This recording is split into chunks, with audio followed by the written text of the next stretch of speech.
and welcome to one of our videos in the DIY range. New Trades Career run courses in plumbing, electrics, gas, renewables and welding. We've made some general videos for you to help you increase your DIY skills. But if you're looking to become a fully qualified tradesperson, visit www.newtradescareer.co.uk and we'll help you achieve your goals.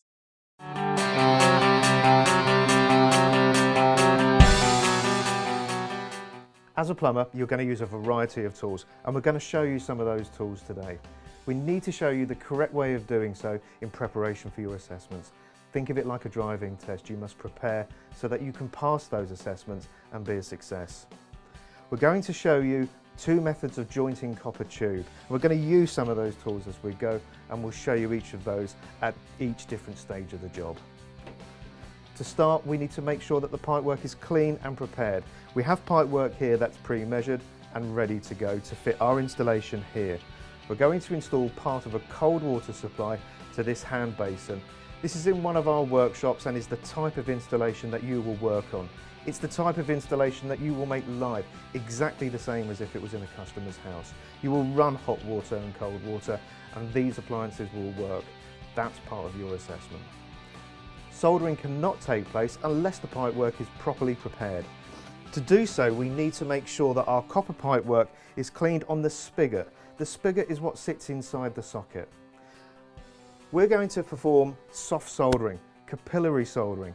This is where solder will be introduced to our fitting and the pipe will introduce into the socket like so. This all has to be prepared, and that's what we're going to show you now. To clean the spigot, we can use some purpose-made pad, and we just turn and clean any oxide off the pipe, any dirt that would prevent the soldering from happening. We could use a purpose-made pipe cleaner. It's got a small brush on the inside, the pipe will insert into the end and we just twist. Does the same thing, it removes the oxide, it cleans the pipe in preparation for soldering. So we'll do that on each of the pieces of pipe we're going to install.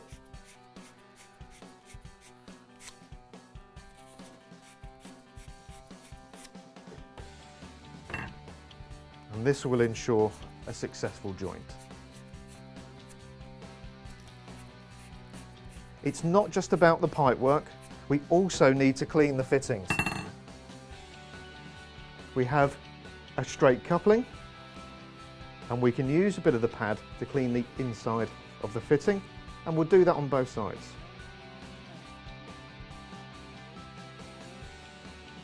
If the cleaning process is not carried out, you're likely to get a leak, or you may get a leak, which is more work for yourself. It may also damage customers' property.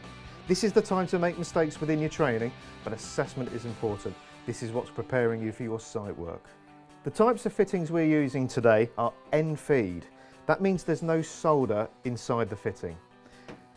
In that case, we provide the solder ourselves, which is provided on a reel. Now, it's important that this solder is lead-free. It's made of copper and tin.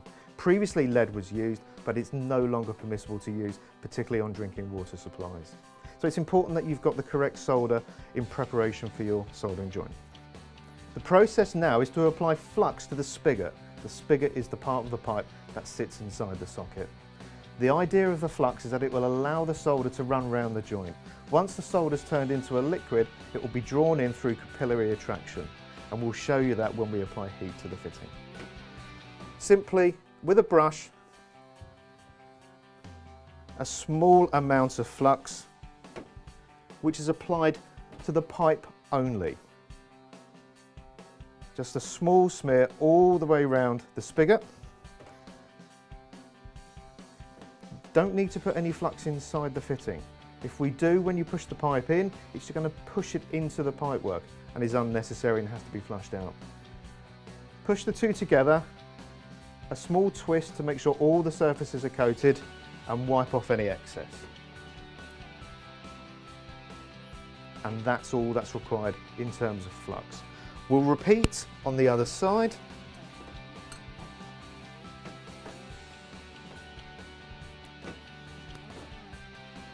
Push together, twist, and clean the joint. And we're going to do the same where we're going to put the T in to come up to the tap. We'll do exactly the same on this side. So we'll put the T on, small twist just to make sure the surfaces are coated, and we'll put the pipework into position.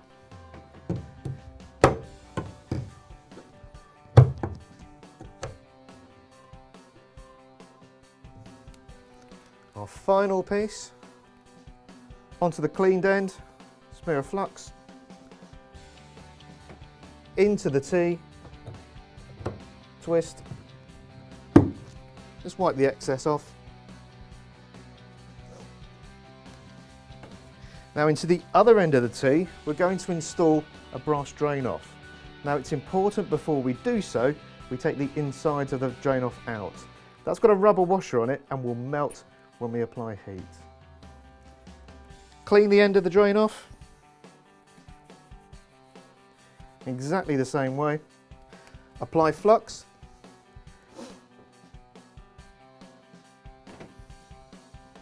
And insert into the fitting. Small twist and remove any excess.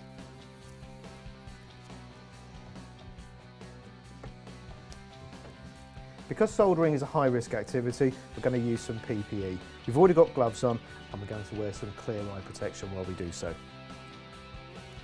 Our gas bottle has already been assembled and tested for leaks, so I know that it's sound. To turn the gas bottle on, we're going to use the gas valve at the back. To ignite the gas, we use the big red button at the front. This can be turned and locked off so that it can't be turned on accidentally. We need also to make sure we use the correct part of the flame. With the flame ignited, the hottest part of the flame is at the tip of the blue cone. This is the part of the flame we're going to use to do the soldering process. The next stage is to protect the customer's property, which we're going to do with a heat mat. Gently insert the heat mat behind the fitting that you're soldering to make sure that the wall behind it is fully protected. Gas bottle ready, solder ready, fire extinguisher in the background, and we're ready to go. So we're now going to solder our fittings into place using our lead-free solder. We're going to gently warm the fitting up. We're not going to leave the flame in one place for too long, and we're going to use the heat of the fitting to melt the solder. Don't put the solder directly into the flame. It melts at a very low temperature and is just going to melt very, very, very quickly. Gently warm the fitting up.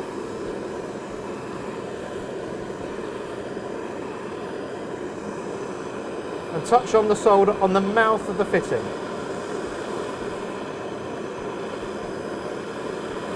Just in one place, on the second and on the third. Damp rag and gently cool the fitting and clean the surface of the fitting. And we're going to repeat the process on our second socket. So gently warming up the socket, nice and close. Introduce the solder.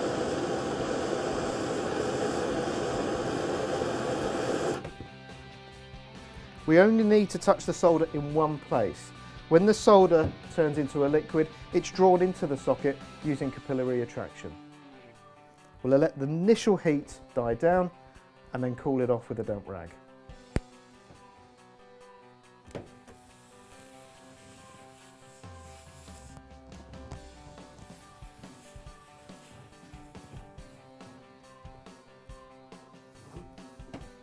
Now that we've completed the soldering, we can remove our eye protection and move on to the next section of the job. The second method of jointing we're going to look at today is compression fittings. This is a Type A non-manipulative compression fitting, and it's the common type that would be used. A compression fitting is made up of three parts. We have the body of the fitting. In this case, this is going to be an isolation valve that we're going to fit just below the tap there on the basin. We have an olive or a compression ring. That's what's going to hold the whole thing clamped to the pipe. And we have the nut. That's what's going to push that compression ring and make sure that it doesn't come off. The important part here is not to over tighten them. We can damage these fittings very, very easily, and so it's a very, very light amount of pressure that we're going to apply to these. Now these will vary in terms of accessibility. Here, I'm quite lucky, we've got a bit of space here. The first thing I'm going to do is put the nut onto the pipe, then the compression ring. That will sit just over. At the moment it's all very loose, but that's going to be clamped into position shortly. The next stage is to apply a small amount of jointing compound to the compression joint. We don't always need it, but it just provides a bit of peace of mind to ensure that it doesn't leak. In this case I'm using a universal jointing compound, and I'm going to apply a small amount to the end of the pipe, and that's where the seal will be made between the compression ring and the fitting itself. A small amount of compound on the end of the tube is all that's required.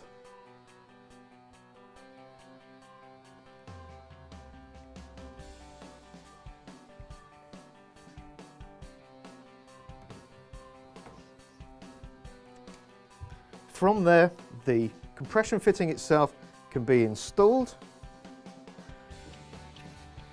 The compression ring and the nut applied. And to start with, we're just going to do it up hand tight. No tools at this stage. And we're going to do exactly the same on the other side of the fitting as well. So we have a compression nut, a compression ring, and just a small amount of our compound on the spigot.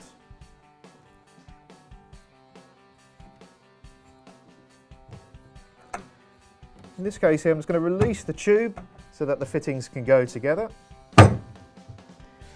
And again, as we did with the first nut, we're just going to do it up hand tight to start with, no tools. In this case, it's an isolation valve, so I need to make sure it's pointing in the right direction before I apply any pressure. So the valve in this case is facing forward. Now that the compression nuts are done up hand tight, I'm going to use 2 adjustable spanners to apply a small amount of pressure to the nuts to finish the joints. We don't need to apply a lot of pressure. 1/4 to 1/2 a turn is enough to ensure that it's watertight. We can always do it up a little bit more if necessary, but we don't want to over tighten it. In doing so, you will damage the compression ring. Hold the body of the fitting with one of the tools, and with a second spanner, no more, 1/4 to 1/2 a turn, and stop. And we'll do the same on the underside.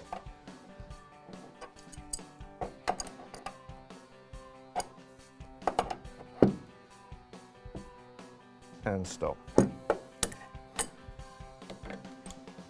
So the 3 joints are now complete and are ready for testing.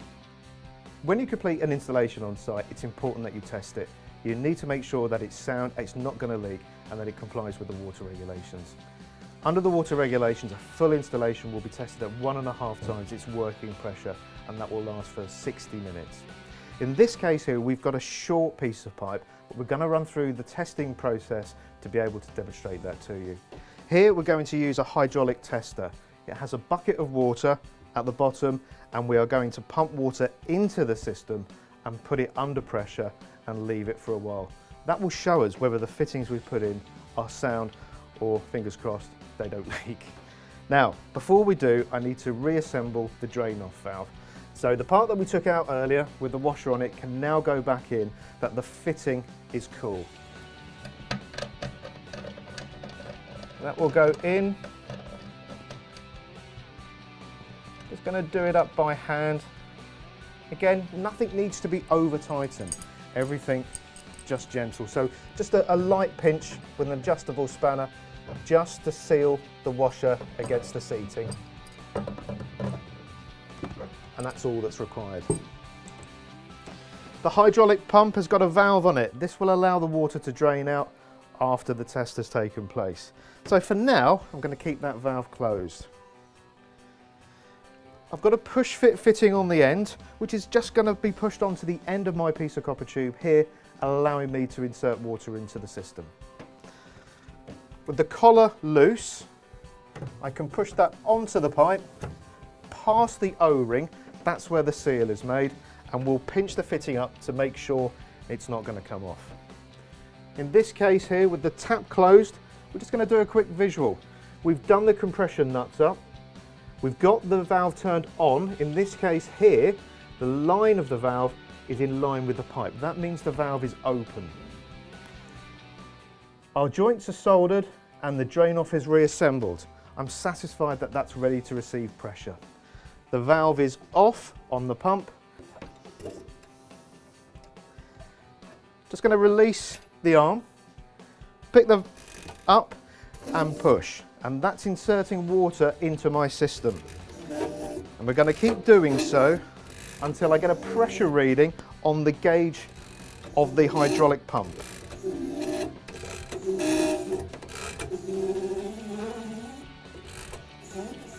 I've now got 5 bar pressure in the system, which is the equivalent of having a tank of water 50 metres above us. Visual inspection of your installation. Make sure the compression nuts, check them either side, make sure there's no water coming out.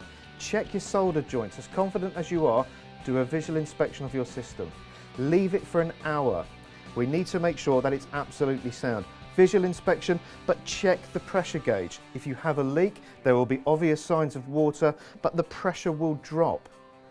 Remember, there are more than one test. This test of leaving it for an hour with no further pumping is suitable for a rigid pipe installation. This is for a copper installation like we have here. In order to complete our installation and get it up and running, we need to finish all the pipe work. We'll do the copper pipe work in a moment, but I need to connect a waste to this basin to allow the water to run to waste. First thing I'm going to do is I've got a bottle trap here which will install underneath the basin. These are not U-bends, these are traps. The idea of these is to hold a seal of water, prevent any smells coming back from the drainage system. Simply onto the bottom of the basin, and this is only going to be done hand tight. We don't need to use any tools on these. Make sure you don't cross thread it, make sure that the nut runs up nice and square. I've got a small amount of waste pipe work that's already been cut for me. This is already prepared and I've got a socket down here that it's going to push into. This is a compression fitting on this trap, and we have very similar to the copper one. We've got a nut, we've got a flat washer, and we've got a little conical washer there to make the seal. That flat washer allows us to turn the nut without it fouling on this washer here. I push that on. Pass that over the end of the tube. This is 32mm waste pipe, which is what's needed for a basin. I'm going to push that into the socket that's already pre-formed. And onto the outlet of the trap. Again, no tools. This can all be done hand tight, making sure you don't cross thread it. Make sure the nut goes on square and runs along the thread of the trap. Hand tight only, no tools on the outlet and on the nut that holds it to the basin itself. We've now completed the installation. All of the copper pipe work is in, the waste is in, it's all checked, we're happy that it's sound. The final stage is to get the appliance up and running.